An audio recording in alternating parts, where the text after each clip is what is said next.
Hello friend, welcome to career path classes. तो friend, आज की इस वीडियो में हम लोग साइंस विषय में महत्वपूर्ण प्रश्नों को कवर करने वाले हैं जो सीटेट एग्जाम के लिए काफ़ी महत्वपूर्ण होंगे। तो फ्रेंड, चलिए देखते हैं आज का पहला क्वेश्चन क्या है। पहला क्वेश्चन है, कांसा एक मिश्र धातु है। ठीक है, कांसा क्या है? एक मिश्र धातु है। यह किन किन धातुओं से मिलकर बनी हुई होती है वो हमको बताना है। ठीक है, ऑप्शन है हमारे पास लोहा टिन, या फिर तांबा जिंक, या फिर जिंक निकेल, या फिर तांबा और टिन। तो ऑप्शन हमारा डी यहाँ पे सही होगा। कांसा तांबा और टिन से मिलकर बनी हुई होती है। ठीक है, चलिए अब इसे हम ट्रिक से कैसे याद रखते हैं वो देखते हैं। ट्रिक हम लोग बनाते हैं। क्या होता है, एक समय एक लड़का नदी के किनारे घूमने के लिए जाता है। ठीक है, तो उसे नदी किनारे का जो मौसम था बहुत ही सुहाना, बहुत ही अच्छा लगा। और ऐसे भी हम लोग जानते हैं, नदी का किनारा हो या समुद्र का किनारा हो तो वहाँ का मौसम बहुत ही अच्छा रहता है। तो उस मौसम को देखते हुए लड़का क्या बोलता है कि काश तट पे घर होता है। क्या बोलता है? काश तट पे घर होता। तो यही हमारा ट्रिक है याद करने का। तो काश से हमने बनाया क्या? कांसा। ठीक है, और तट, तट में से त से बनाया हमने तांबा, और ट से बनाया टीन। तो कांसा किन किन धातुओं से मिलकर बनी होती है? तांबा और टीन से। तांबा कितना परसेंट होता है? 88%, और टीन होता है 12%। ठीक है, उम्मीद करता हूं आपको याद हो चुका होगा ये।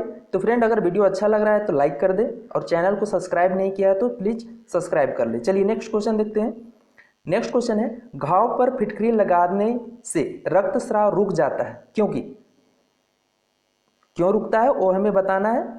फिटकरी रक्त को स्कंदित करके थक्का बना देती है, या फिर फिटकरी घाव के आसपास तापमान को कम कर देती है, या फिटकरी एक प्रतिरोधी है, या फिर फिटकरी का टुकड़ा घाव को ढक देती है। तो ऑप्शन ए हमारा यहाँ पे सही होगा।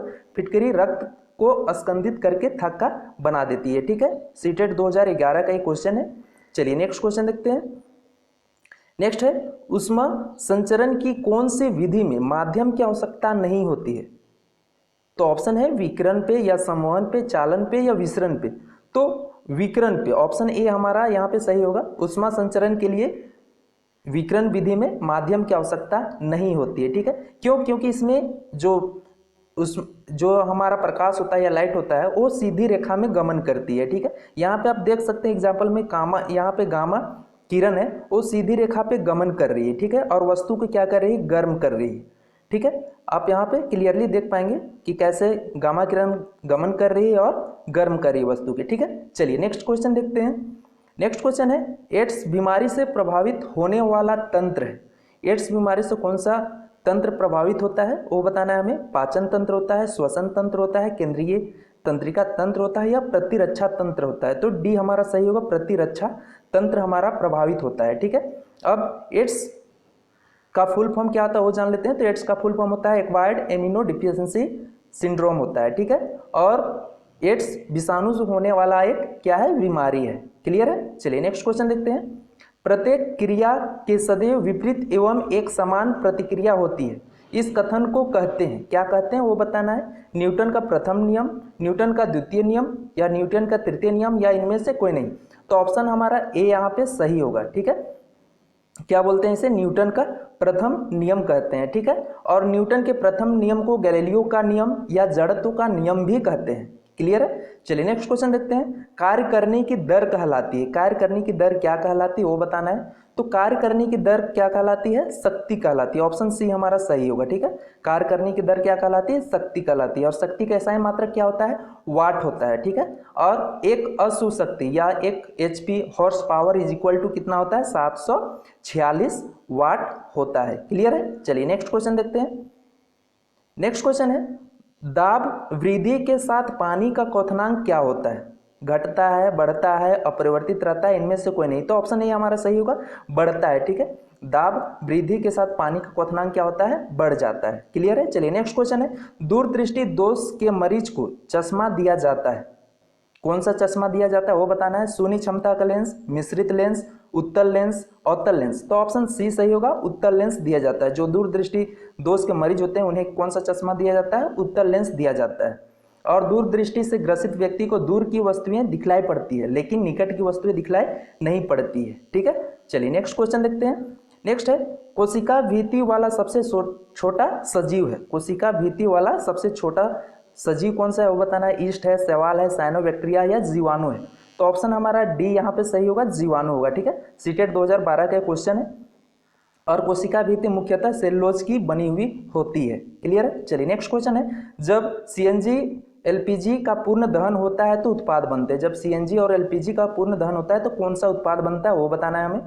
पहला है कार्बन डाइऑक्साइड एवं जल, या फिर कार्बन डाइऑक्साइड, सल्फर डाइऑक्साइड एवं जल, या केवल कार्बन डाइऑक्साइड या केवल जल। तो ऑप्शन ए हमारा सही होगा, कार्बन डाइऑक्साइड एवं जल बनते हैं। ठीक है। और सीएनजी एक प्रकार की हाइड्रोकार्बन मिश्रित गैस है, इसमें 80 से 90% तक मीथेन गैस होती है। और एलपीजी की बात करें तो प्रोपेन, ब्यूटेन और पेंटेन जैसे हाइड्रोकार्बन का मिश्रण होता है, और इसका निम्न क्वथनांक कितना होता है, -44 डिग्री सेल्सियस, और इसके कारण ही सिलेंडरों में इसे भरा जा सकता है। ठीक है, सीटेट 2012 का ये भी क्वेश्चन है। चलिए नेक्स्ट क्वेश्चन की ओर बढ़ते हैं। नेक्स्ट क्वेश्चन है, विज्ञान में आकलन हेतु विद्यार्थियों की डैश की योग्यता की परीक्षण पर ज्यादा बल दिया जाना चाहिए। तो विज्ञान के आकलन हेतु विद्यार्थियों की किस योग्यता पर परीक्षण पर ज्यादा बल देना चाहिए। ऑप्शन है मुक्त अंत वाले प्रश्नों के उत्तर, या फिर उच्च अधिकतम के लिए पर्याप्त रूप से सक्षम होने, या फिर विज्ञान के तथ्यों और सिद्धांतों को सही रूप में बताने, या फिर दैनिक जीवन के अपरिचित परिस्थितियों में संकल्पनाओं को समझ को व्यवहार में लाने। तो ऑप्शन हमारा डी यहाँ पे सही होगा। ठीक है, सीटेट 2012 का ये भी क्वेश्चन है। चलिए नेक्स्ट क्वेश्चन की ओर बढ़ते हैं। नेक्स्ट क्वेश्चन है, ऊष्मीय मान की एसआई इकाई क्या है। ऊष्मीय मान की एसआई यूनिट क्या है वो हमें बताना है। जूल प्रति किलोग्राम, या किलो कैलोरी प्रति किलोग्राम, या किलो जूल प्रति किलोग्राम, या कैलोरी। ठीक है, तो ऑप्शन हमारा यहाँ पे सी सही होगा, किलो जूल प्रति किलोग्राम होता है। ठीक है, सीटेट 2012 का भी क्वेश्चन है। चलिए नेक्स्ट क्वेश्चन देखते हैं। नेक्स्ट है, शर्करा को अल्कोहल में परिवर्तित करने की प्रक्रिया डैश के नाम से जानी जाती है। तो शर्करा को अल्कोहल में परिवर्तित करने की प्रक्रिया को क्या कहते हैं बताना है। पाश्चुरीकरण कहते हैं, जीवाणुनाशक बोलते हैं, समांगीकरण बोलते हैं, या किण्वन बोलते हैं। तो ऑप्शन डी हमारा यहाँ पे सही होगा, क्या बोलते हैं, किण्वन बोलते हैं। ठीक है, सीटेट 2012 का भी क्वेश्चन है। चलिए नेक्स्ट क्वेश्चन की ओर बढ़ते हैं। नेक्स्ट क्वेश्चन है, विज्ञान में योगात्मक आकलन को डैश पर बल देना चाहिए। तो विज्ञान के योगात्मक आकलन को किस पर बल देना चाहिए वो बताना है। अवलोकनों, कौशलों का आकलन करने में, या फिर विद्यार्थियों के अधिकम कठिनाई वाले क्षेत्रों का निदान करने में, या मुख्य रूप से प्रायोगिक कौशलों का परीक्षण करने में, या फिर महत्वपूर्ण सैद्धांतिक संकल्पनाओं का परीक्षण करने में। तो ऑप्शन हमारा यहाँ पे क्या सही होगा, दो सही होगा। ठीक है, विद्यार्थियों के अधिगम कठिनाई वाले क्षेत्रों का निदान करने में। ठीक है, क्लियर है। सीटेट 2012 के भी क्वेश्चन है। चलिए नेक्स्ट क्वेश्चन की ओर बढ़ते हैं। नेक्स्ट क्वेश्चन है, वह गैस जो रक्त में कार्बोक्सी हीमोग्लोबिन बनाती है जिससे दम घुटता है, वह गैस कौन सी हो बताना है। Carbon monoxide, nitrogen, carbon dioxide, या क्लोरोफ्लोरोकार्बन। तो ऑप्शन ए सही होगा, कार्बन मोनोऑक्साइड। ठीक है, कार्बन मोनोऑक्साइड हीमोग्लोबिन के साथ क्रिया करके कार्बोक्सी हीमोग्लोबिन बनाती है, जिससे हीमोग्लोबिन ऑक्सीजन को ऊतकों तक नहीं पहुंचा पाता है। ठीक है, और जिससे क्या होता है, दम घुटता है। क्लियर है, सीटेट 2012 के भी क्वेश्चन है। ठीक है फ्रेंड, तो फ्रेंड आज के लिए बस इतना ही। तो फ्रेंड वीडियो अगर अच्छा लगा है तो प्लीज़ लाइक कर दे, और चैनल को सब्सक्राइब नहीं किया है तो प्लीज़ सब्सक्राइब कर ले, और वीडियो को दोस्तों के साथ जरूर शेयर करें। थैंक यू, मिलते हैं नेक्स्ट वीडियो में।